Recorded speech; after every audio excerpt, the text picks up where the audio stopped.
Hello guys, നമുക്കൊരു കപ്പലണ്ടി മുട്ടായി ഉണ്ടാക്കിയാലോ. ഞാൻ ഇവിടെ ഒരു കപ്പ് കപ്പലണ്ടി എടുത്തിട്ടുണ്ട് കേട്ടോ. അതും ജസ്റ്റ് ഒന്ന് വറുത്തെടുത്തിട്ടുണ്ട്. ചെറിയ ചൂടായി കിട്ടിയാൽ മതിയും. ആ ജസ്റ്റ് ചൂടായി കിട്ടിയത് തൊലി കളഞ്ഞ കപ്പലണ്ടിയാണ് എടുത്തത്. പിന്നെ ശർക്കര ഉരുക്കാനായിട്ട് വെച്ച് കേട്ടോ. ഇച്ചിരി വെള്ളം ഒഴിച്ച് അത് നല്ലോണം ഒന്ന് ഉരുക്കി കിട്ടണം. അങ്ങനെ അത് നല്ലോണം ഒന്ന് ഉരുക്കാനായിട്ട് വെച്ച് അത് ഉരുകിയതിന് ശേഷം നമുക്കൊന്ന് അരിച്ചെടുക്കാവത്.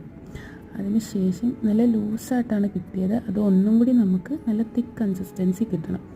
അതുകൊണ്ട് വീണ്ടും ഒന്നും കൂടി ഒന്ന് ആവാൻ വേണ്ടി വീണ്ടും വെച്ച് കേട്ടോ. അത് ജസ്റ്റ് അത് കട്ട് ചെയ്യാൻ നോക്കാനായിട്ട് നമുക്ക് കുറച്ച് വെള്ളം എടുത്തിട്ട് ഇച്ചിരി ഇങ്ങനെ ഒഴിച്ച് നോക്കുമ്പോഴത്തേക്കും നമുക്ക് ക്രിസ്റ്റൽ പരുവത്തിൽ കിട്ടും. അപ്പോൾ നമ്മൾ കപ്പലണ്ടി മിഠായി ഉണ്ടാക്കാനുള്ള ശർക്കര സെറ്റ്. നമ്മുടെ കപ്പലണ്ടി അതിനകത്തിട്ടൊന്ന് മിക്സ് ചെയ്യാവേ. എന്നിട്ട് നെയ്യ് തടവി ഒരു പാത്രത്തിലോട്ട് ഈ മിക്സ് മാറ്റിയിട്ട് ഇതൊന്ന് നമുക്ക് കട്ട് ചെയ്ത് വെക്കാം.